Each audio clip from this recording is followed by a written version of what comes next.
Alors la F1 trouve un compromis pour compenser le coût des qualifs sprint. Les top teams n'ont pas autant que souhaité. De longues négociations ont eu lieu hier entre les équipes de F1, la FIA et la FOM concernant les compensations financières accordées pour les 3 qualifs sprint qui sont testés plus tard cette année. Selon les top teams notamment, ces 3 courses de 100 km coûteront plus d'argent que prévu.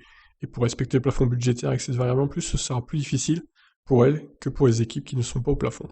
Toto Wolff, directeur de Mercedes, ne pouvait avoir un meilleur exemple à mettre en avant. Le crash de Bottas va coûter au bas mot 1 million d'euros à son équipe, ce qui réduira d'autant les dépenses prévues au développement. Dominique Cali, du PDG de la F1, a entendu l'argument mais a refusé la compensation forfaitaire de 500 000 euros par mini-course demandée. Au lieu de cela se limiterait à 100 000 euros seulement. Les équipes pourraient par contre dépenser 50 000 euros de plus par qualif sprint en dehors du budget plafond, et chaque dommage survenu pourra être remboursé jusqu'à 200 000 euros au maximum. Toutes ces infos restent à confirmer par la FIA en un vote du Conseil mondial.